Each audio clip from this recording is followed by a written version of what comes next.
Bienvenidos y bienvenidas a Open Minds, el canal de podcast de Minds, presentado por Alejandra González y Gonzalo Cozzi. En este espacio cubrimos todo lo relacionado con la salud mental, con un enfoque profesional y a la vez distendido. Nuestro objetivo es acompañarte, que aprendas y que disfrutes. Conversamos con diferentes profesionales de la psicología que nos trasladan su conocimiento de una manera práctica y cercana. ¿Empezamos?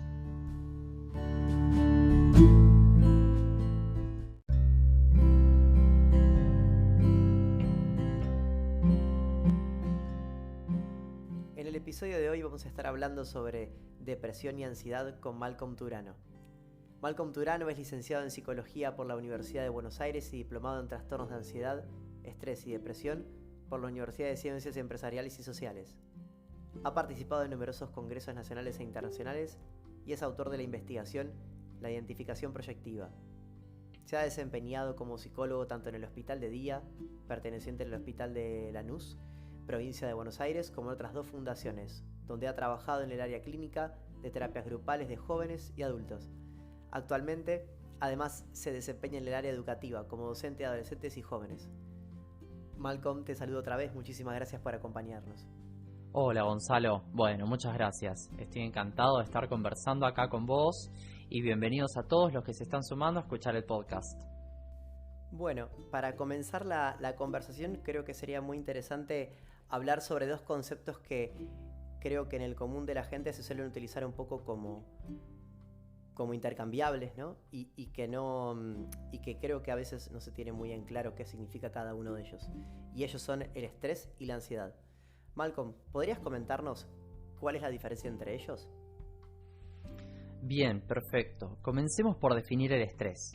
Cuando hablamos de estrés, hacemos referencia a una respuesta de corto plazo ante una amenaza que resulta conocida, o mejor dicho, que puede ser identificada y que prepara al cuerpo a realizar una actividad física que demanda mucha energía, lo que se conoce como respuestas de lucha o huida a partir de una función de alarma. Lo cierto es que el estrés como respuesta fisiológica es muy útil, porque prepara a la persona a responder frente a una situación determinada. Los principales síntomas que se van a presentar se relacionan con el incremento de actividad en el cuerpo, como por ejemplo el aumento de la presión arterial, la fuerza muscular y agitación, entre otros. Se espera que una vez en ausencia de ese estresor, es decir, lo peligroso o amenazante, la persona restablezca el equilibrio. El problema psicológico se da o se origina cuando se interpreta como un estresor algo que no lo es, desencadenando en consecuencia los síntomas propios frente a situaciones cotidianas. Los factores específicos que pueden originarlo son incertidumbre, exigencia de cambio, falta de información y sensación de amenaza y peligro. ¿Y con respecto a la ansiedad? Bien, con respecto a la ansiedad, es interesante resaltar que a diferencia del estrés, se trata de una activación fisiológica del sistema nervioso, que se relaciona a una situación particular en donde aumenta el rendimiento cerebral. La respuesta se acompaña de nervios y su función es adaptativa, lo que ayuda a las personas a rendir mejor en situaciones ventajosas para el desarrollo o aprendizaje. La sensación está acompañada siempre de síntomas desagradables como vértigo, mareos, náuseas, temblor, cefalea, que sería el dolor de cabeza, palpitaciones, sed, entre otros que podríamos mencionar. El estado de ansiedad en sí no es patológico ni perjudicial, pero en casos en los que se cronifica, las reacciones producen un desborde y bloqueo de la persona y el estado general que no se normaliza aún en situaciones cotidianas, y es posible que se necesite un tratamiento para la ansiedad, por lo cual es importante evaluar cómo influye en el día a día. Muchas gracias, Malcolm, por las muy buenas explicaciones sobre el estrés y la ansiedad. Ahora bien, ¿y cuál es la relación entre la depresión y la ansiedad? La ansiedad patológica y la depresión son trastornos diferentes que a menudo se presentan de forma simultánea. Es posible afirmar que en algunas situaciones uno de los síntomas que presentan las personas con depresión es ansiedad o viceversa, en donde la depresión aparece como consecuencia de un trastorno de ansiedad. Ambas constituyen respuestas que se disparan ante determinadas situaciones, mientras que, como se trató anteriormente, la ansiedad activa un sistema de activación cerebral, la depresión se asocia a la sensación de culpabilidad, irritabilidad, bajo estado anímico y dolor emocional elevado que persiste durante el tiempo, incluso en ausencia del estímulo que la ha provocado. La ansiedad puede estar enmarcada en numerosos diagnósticos, como fobias específicas o ansiedad generalizada y mutismo selectivo. En relación a la depresión, podemos señalar que el trastorno mixto ansioso-depresivo combina los síntomas característicos de ambas, sin que predomine uno sobre el otro.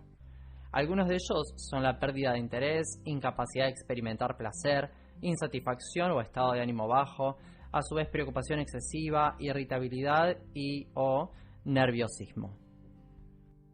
Muy interesante todo lo que nos estás comentando, Malco, la verdad, muy interesante. Y antes mencionamos a las fobias, y la pregunta que me surge es, ¿las fobias son formas de presentación de la ansiedad? Qué buena esta pregunta, Gonzalo.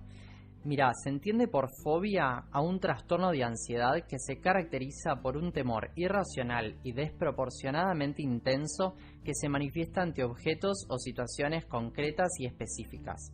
No debe entenderse como un miedo, ya que, en el caso de la fobia, la única reacción posible es la evitación, la huida, y el peligro en este está distorsionado. ¿Y cuáles son los principales síntomas de las fobias? Bien, ahí vamos. En general, las personas con fobias intentarán evitar aquello que les provoca miedo. En caso de que esto no sea posible y se encuentren en presencia de lo que les causa la fobia, los principales síntomas van a ser pánico, aumento del ritmo cardíaco, disnea o falta de aire y necesidad de escapar de la situación. Puede presentarse también sudoración, llanto y temblores. Claro. Es verdad que seguramente los síntomas dependerán de cada caso específico, ¿no? Y antes mencionamos la palabra pánico, y en este sentido, también producto de lo que se ha popularizado, por suerte, la conversación sobre, no solamente en general, ¿no?, diversas temáticas en la salud mental, sino específicamente en los ataques de pánico, me parece que esta es una muy buena oportunidad como para que nos cuentes en definitiva qué es un ataque de pánico. Los ataques de pánico son eventos repentinos y extremadamente abrumadores que se producen como inesperados y alcanzan su pico máximo luego de algunos minutos. Sus principales síntomas son dolor torácico, mareo, miedo a morir o perder el control, sensación de asfixia, entumecimiento de manos y pies, palpitaciones, dificultad para respirar y sudoración. Estos síntomas incluso pueden continuar luego del ataque de pánico propiamente dicho. Además, me resulta importante aclarar que estas situaciones de peligro que la persona la vive como real, la percibe real, en su vida no corre peligro. Y esto está bueno aclararlo porque en sí el peligro no es inminente, sino que es la manera que tiene la persona de percibirlo.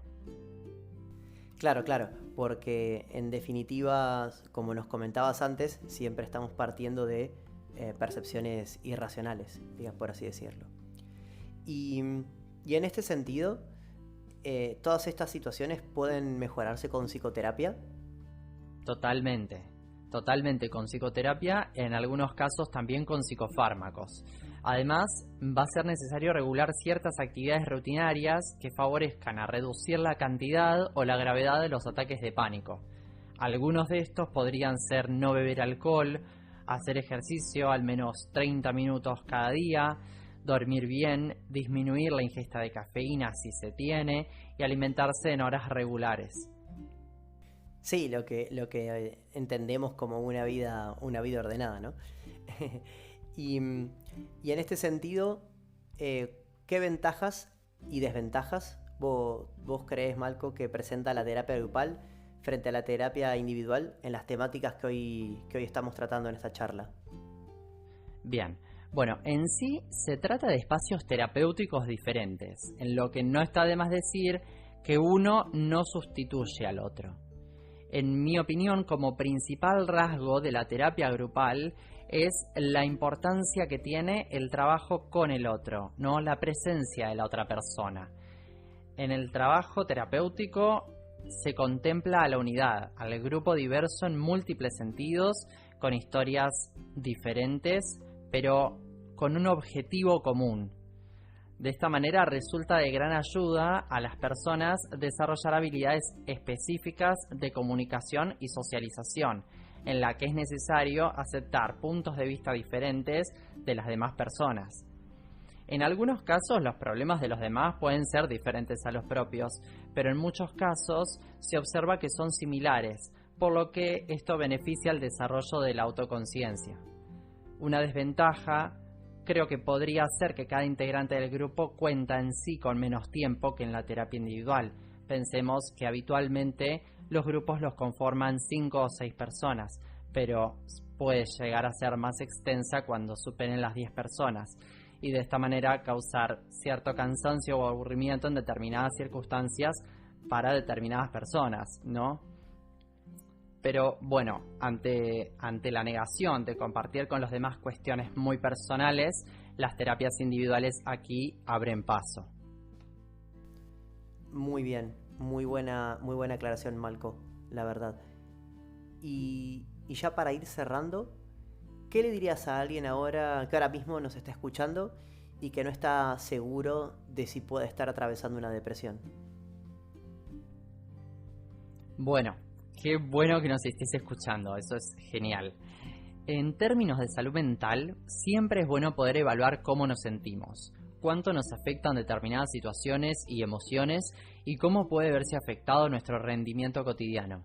Es importante reconocer que necesitamos la ayuda de alguien y buscar un profesional en esta área nos va a hacer sentir mejor. Las orientaciones terapéuticas que brindamos los psicólogos son siempre personalizadas, por lo que el propio espacio terapéutico de una persona es fundamental en estos casos. Además, contamos con espacios como este podcast que, teniendo en cuenta la temática que hoy se trata, es muy importante para todos nosotros y de alguna u otra manera podemos decir que nos incluye. Hoy en día son temas corrientes que en muy pocas oportunidades, según mi criterio, son abordados con el delicado trato que merecen. Así que bueno, una vez más, gracias por priorizar tu salud mental, estás yendo por un buen camino. Minds proporciona una serie de cursos en su plataforma que la verdad son muy ricos, tienen mucho contenido. Y bueno, Gonzalo, quiero saludarte una vez más, fue un honor para mí estar acá. Y bueno, gracias, siempre a disposición de ustedes y de todo Minds. Por favor, Malco, el placer ha sido todo mío. Bueno, en realidad todo nuestro, también seguramente de la gente que nos está escuchando.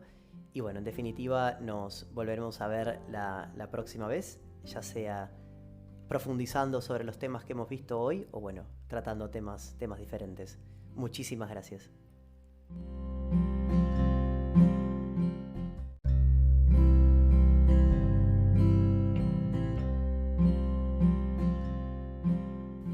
Gracias por habernos acompañado en este episodio. Síguenos en nuestras redes sociales: Instagram, LinkedIn, YouTube y nuestra web, minds.fit. ¡Hasta la próxima!